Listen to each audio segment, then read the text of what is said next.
And I thought, how can they do that? And they did it, and it's a very frightening thing to watch, is my death. It took 2 days to film 16 seconds of film, because it was all done through cutting. He didn't use any CGI. You know what I mean by CGI? Of course you do. It was all done in the old-fashioned way, by cutting. And 16 seconds of my face completely deteriorating in front of your very eyes. I thought it was brilliant, pretty brilliant. It's an iconic scene. It is an iconic scene. But I say I didn't know how he was going to do it, but he did it. Because he's a genius. Steven Spielberg, I remembered his name. How was it working with Can you hear me out there? You can? Okay, good. Such a lot of noise. Good, thank you. How was working with the director, Steven Spielberg? Yes. Was it, when they asked you to play the role, did you instantly say yes? Or I said yes immediately. But what happened was, in fact, I was proposed to play the part of the German, of the Colonel, who was played by a lovely actor called Michael Byrne. He's got a very frightening face. He was perfect for it, and I didn't get that far. And I was, okay, you win some, you lose some. And then the next day my agent rang and said they're interested in you for Walter Donovan. What? So I went along and did an interview with a sort of American accent, as near as I could do without studying it, and I got the part. Then I started to study the dialect, and I think, and as a nice story about that, I was doing a big scene. If you've seen the film, you'll remember it. It doesn't matter whether you do or not. In the desert, with a tank and things. Very, very tiring day indeed. And at the end of the day, we were all. And Stephen came over to me and said, "Julian, your American accent is so good. You'll never stop making American films from now on." I've never made another one. Mr. Glover, you said it yourself, whenever you audition, you win some, you lose some. Is there a role that you missed, that you were like, shit, I really wanted that role? Well, there are several roles in the classical theatre that I would have liked to play, yes, particularly Shakespeare. I've played quite a lot of them, but there are still some that I would like to play. I won't bother people with that now, but I won't play them now because I'm too old. But I did play King Lear, so you could be as old as you like for King Lear. Well, one last question from me then we'll go to the crowd questions. You also were Aragog in Harry Potter, like the spider. How did they end up with you? Well, that was, well, talking spider, it's quite a challenge. And when I was rung by my agent saying they want to hear your voice for a spider, and I said, what voice for a spider? And what's a spider's voice? And he said, I haven't the faintest idea, and nor have the people who are making the film. So I think about 20 or 30 people auditioned for the part of the spider's voice, and purely by luck, nothing to do with talent, I got it because what I produced, they thought that could be a spider's voice. And I think it's worked, it has worked in the end. But it's pure luck. And it was only a voice job. I did it to a microphone, I never saw the film on it. Only being a voice job, of course I only went in to record the voice, and I got my fee for that, but they kept on changing the text, changing the words of the spider. So I had to go in 4 or 5 times, so it proved to be quite a good job for the money in the end. And now I'm making money out of it by selling photographs of the spider, which doesn't look like me at all. But people buy it, all right, I'll sign it. It's like my friend who was underneath Darth Vader, Dave Prowse. All he was a black plastic thing, but people wanted to be signed, and you didn't know what was inside it. Could have been anybody. And it wasn't even his voice. So you did the voice of Aragog, but were the scenes already made then? Or the scenes with the spider, were they already shot when you did the voice acting? Or no, they hadn't.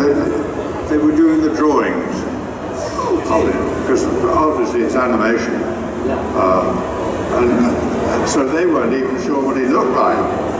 So they had to do a voice they didn't know anything about, and a spider they didn't know anything about. When I saw the film, I was terrified. I'm an arachnophobe. I'm absolutely terrified of spiders. It's very unmanly of me, but there it is. I'm afraid of the spider.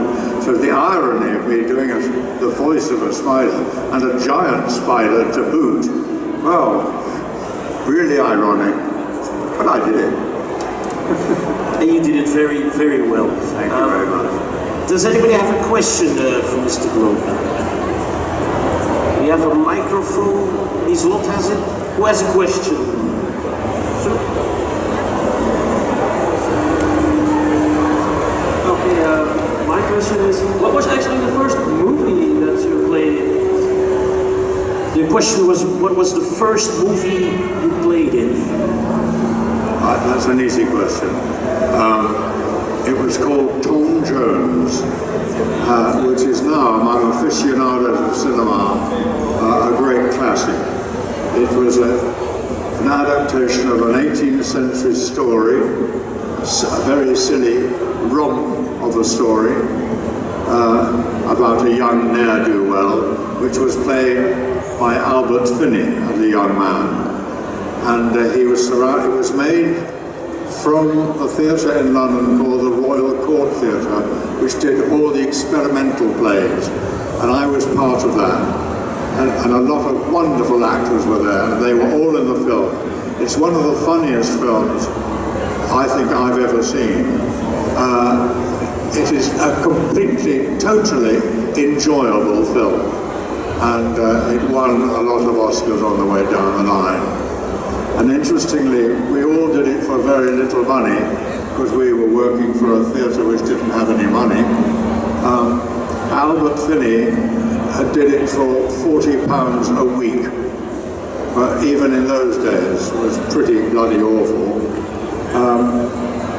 Susanna York decided to do it for £10,000 for the film. She said, I'm not taking a piece, as we call it, but a percentage. I'll take 10,000. At the end of the first year, Albert was presented with a cheque for £1 million. Susanna was furious. You could imagine. And that was my first bad person. I was a really horrible soldier, 18th century soldier. And I've been playing those ever since. Are there any more questions?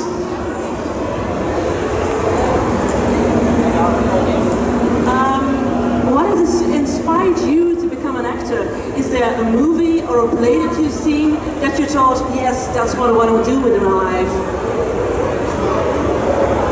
Yes, what inspired you to become an actor? Well, I was at school. It wasn't movies or anything. I was rather a shy little boy, would you believe?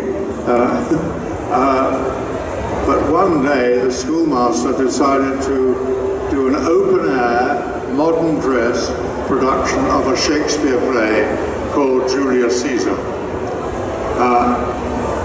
And he asked me to play the part of Mark Antony, which is one of the most wonderful, flamboyant,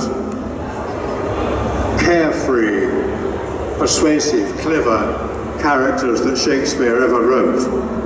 And he asked me to play that. I had no idea how to start, but I was soon taught how to speak the verse, etc. And that made me, I knew exactly what I wanted to do immediately after that production.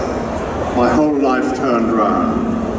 And so my whole life, my whole career is the fault of that particular master who decided to do that production. That's how I started. I then went into drama school, then went into the army. I had to do my service. And I came out and wrote 100 letters to different people, got 2 replies, one of which was an offer for a job, which I did, and then I was off. Yeah. Thank you. Maybe one more question?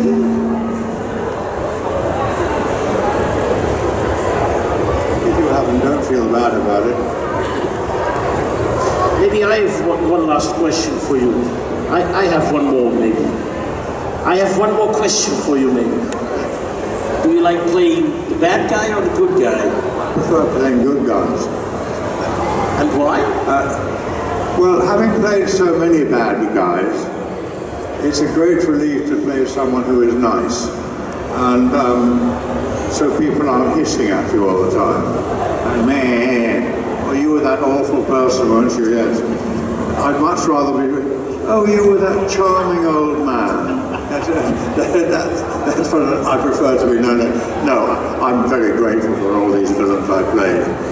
Mind you, some parts I don't agree with you that are villains. For instance, General Veers. General Veers isn't a villain. General Veers is a really good soldier who is chosen to lead the troops. It just happens that you don't favour his side of the battle. You don't favour his army. But he's still a brilliant soldier. You are all far too young to remember, but there was such a soldier in the Second World War, a German soldier called Rommel, General Rommel, who was a fine man, a really fine man, and a brilliant general. But because he fought for the Germans, he's a villain. Well, he's not. He was killed, but he was still a fine man. And that's when I think of General Veers, and I won't hear a word against it. Well, thank you very much, ladies and gentlemen. Please give it up for Julian Glover, a very charming man and actor. Thank you very much for being here today. And we will see you soon. Have a great day now. Ladies and gentlemen, Julian Glover. Thank you very much. Zo, lieve mensen, dat was het voor deze Q&A. Straks zijn we er...